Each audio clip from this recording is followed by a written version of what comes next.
Susie Japs, I'm just absolutely delighted to have you on my blog, taking care of your business. Susie, you recently gave a terrific workshop to my Vistage members. You are a seasoned Vistage speaker, one of the very high demand speakers that we have. And I learned so much. My members learned so much that I really wanted the opportunity to chat with you a little bit further. So thank you for your time. Well, thank you for having me here today. Great. Susie, you're the founder and managing director of WeJungo, which creates people plans for recruiting, interviewing, hiring, and retention practices. Tell me more about WeJungo, including where the name comes from. What's your origin story? Ooh, I love that question. Well, I'll start with the name because I get that question a lot of what does it mean? It's made up.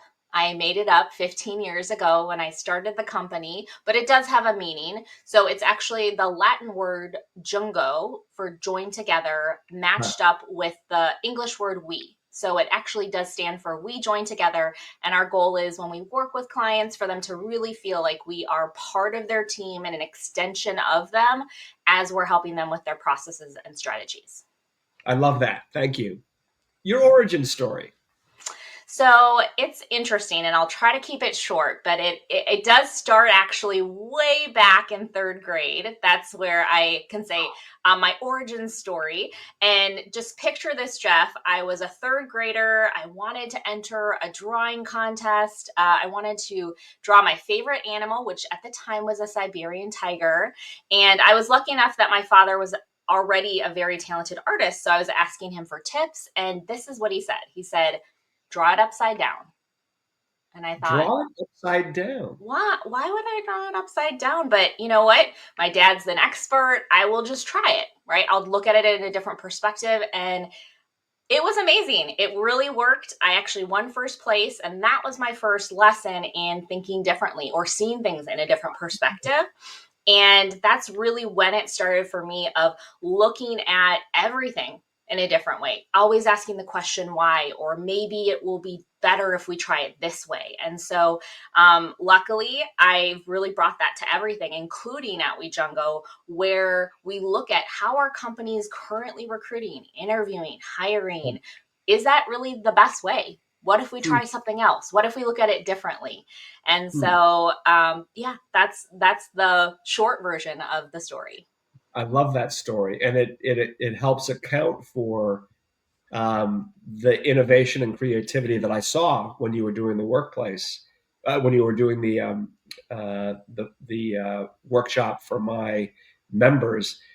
You introduced a whole number of things that really shifted the picture upside down, as you Hmm. put it. Thank you for sharing that.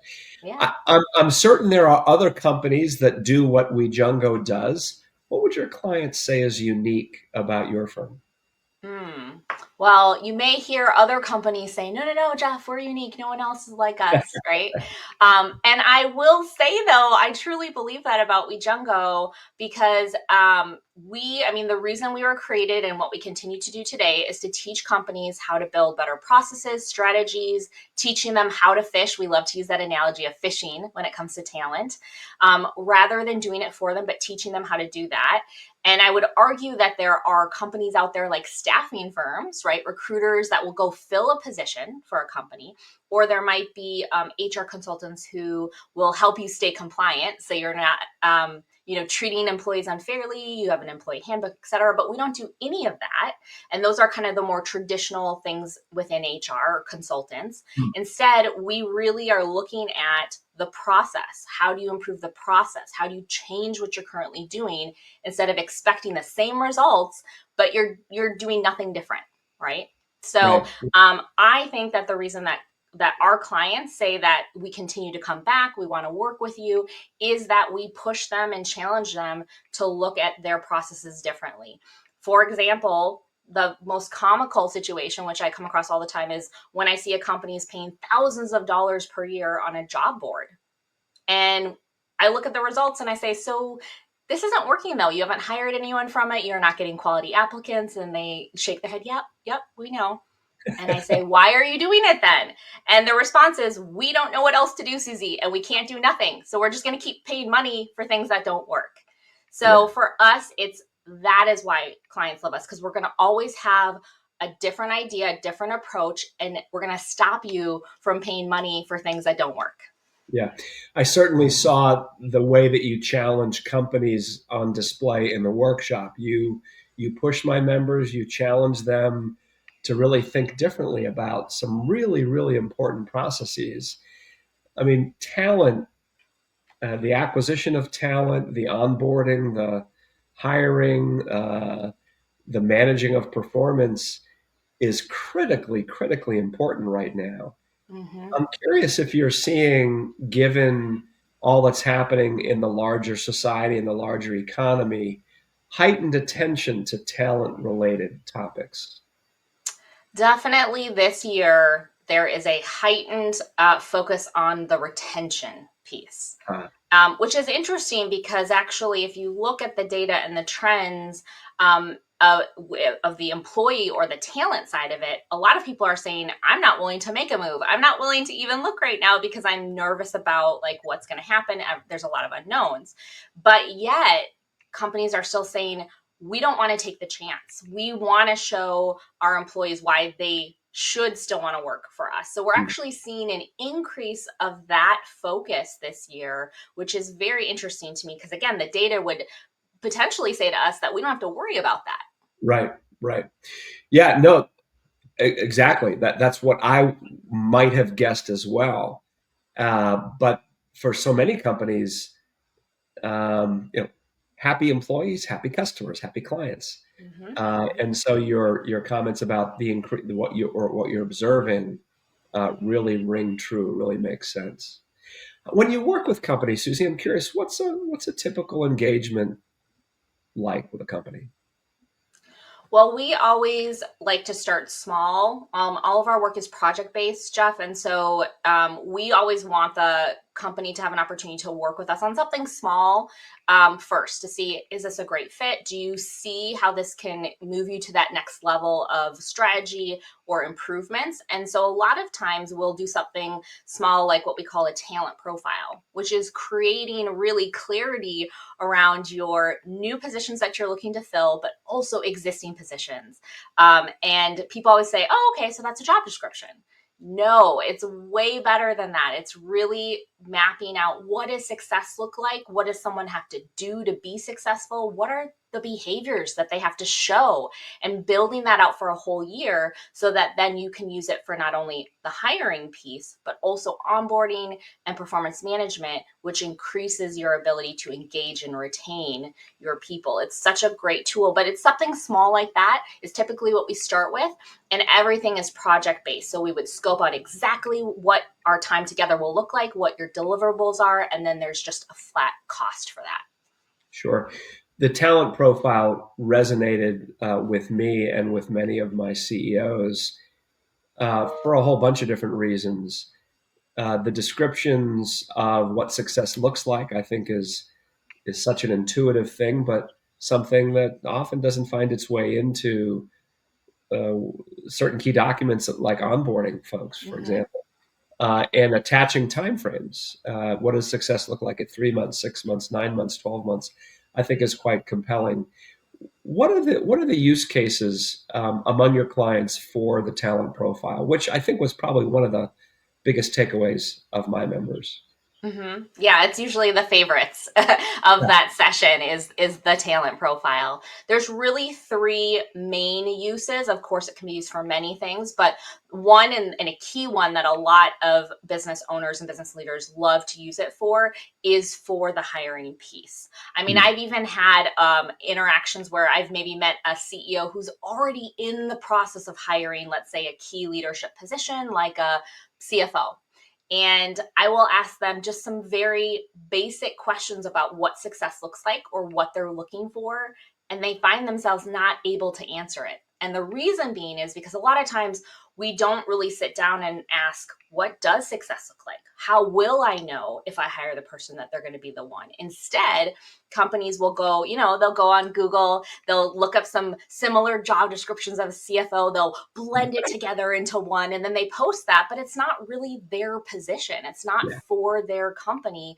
And so they never really have that measuring stick to know then how to hire well.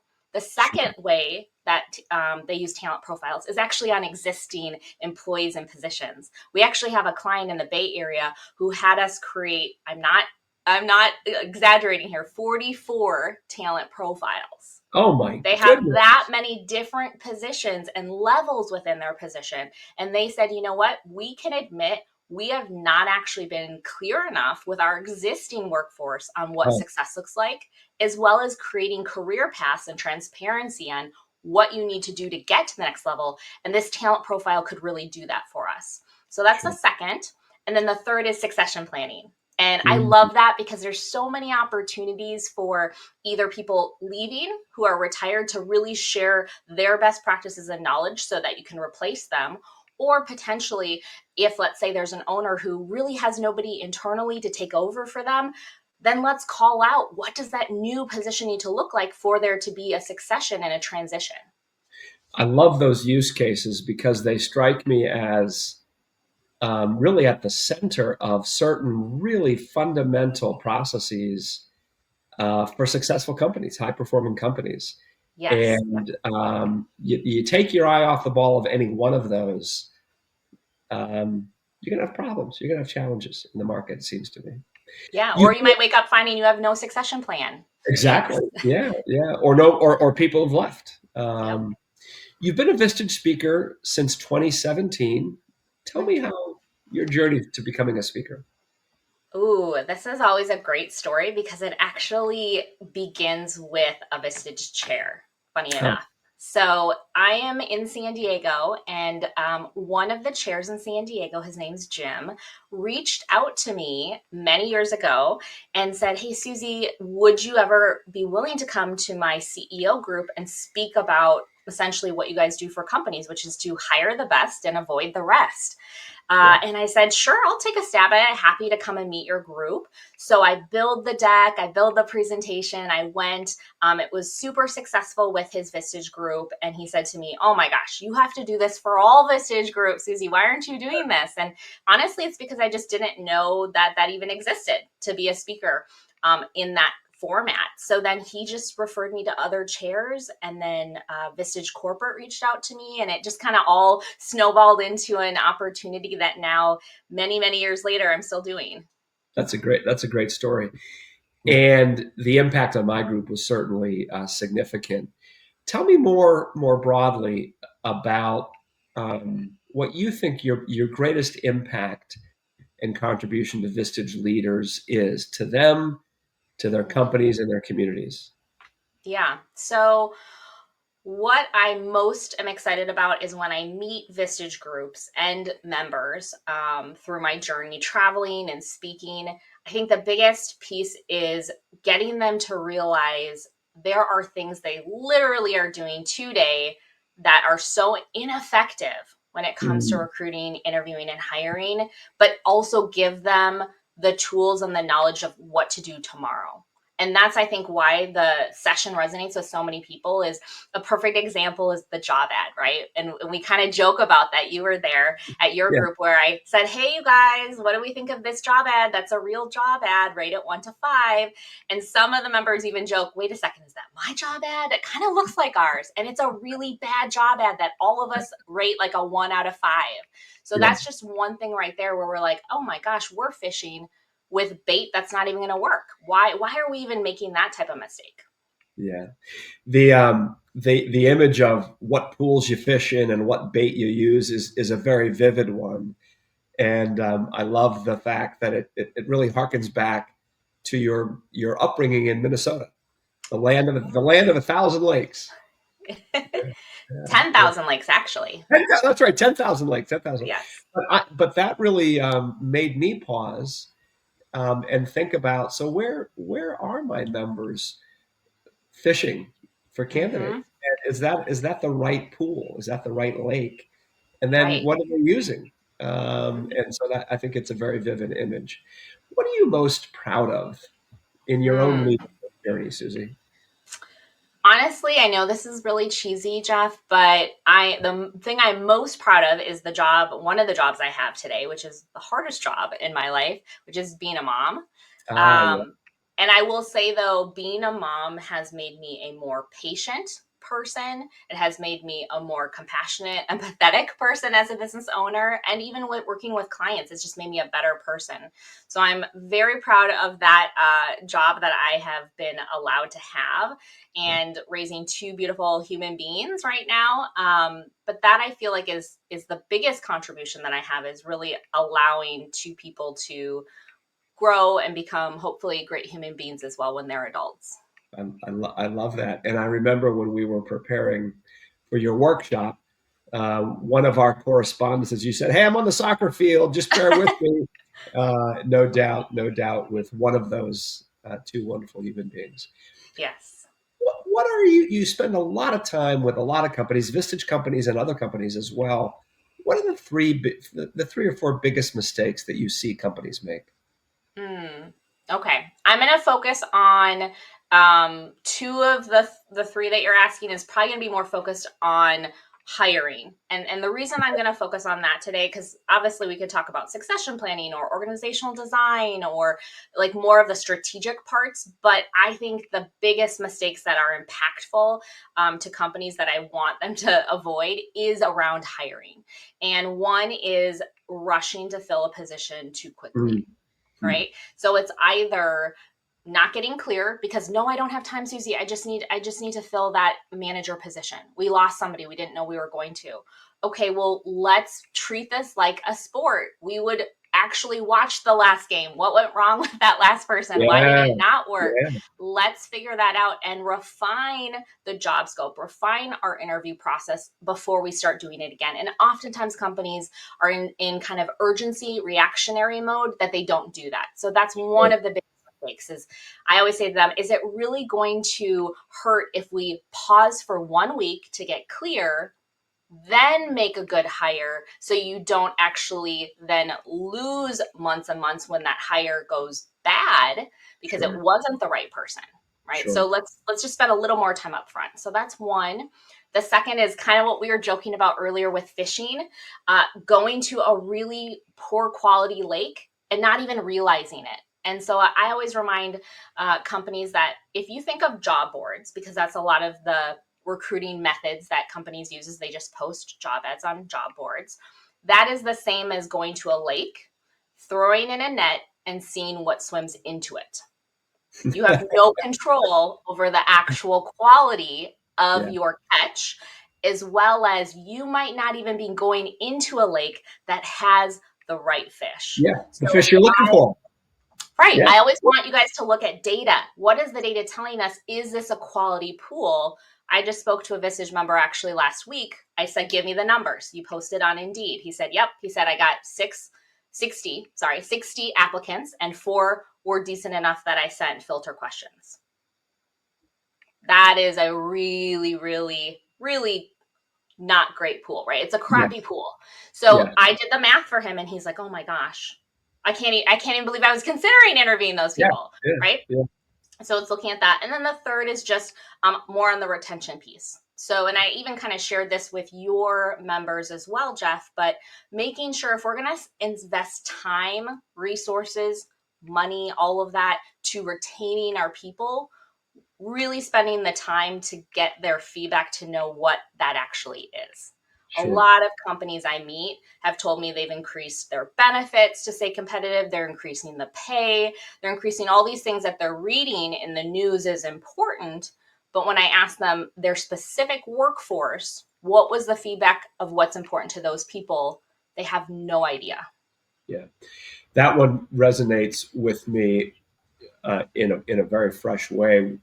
My Vistage groups met this week, and one of the conversations that we had was about that exact question. Do we really Mm, know what employees value and what causes them to stay, and maybe what is not a real incentive for them to hang around. And just knowing your customer, we talk about that when we're dealing with literal customers, but Right. employees are they're stakeholders. They're really key. They're really key to our success.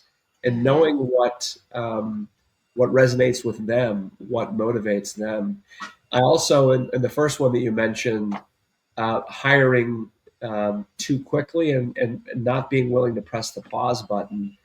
I like I'm sure many leaders have made the mistake more than once of Hmm. not following the adage of hire slow and fire quick, and I'm hearing echoes of that as well. Yeah. And I would just add one quick thing, if it's okay, Jeff, with that piece is if you have that clarity and spend a little time up front, also once you've hired the person, it's not as confusing on are they working or not, right? if Yes, we're if we haven't thought that all out, then we might end up keeping people longer than we should have because we just aren't quite sure why this isn't working. yes, yes. Thank you for sharing that. Susie Japs, Managing Director of WeJungo, which creates customized people plans for small and mid-sized companies, and Vistage speaker. Susie, delighted to have you. Thank you for sharing your wisdom with us. Thank you for having me today.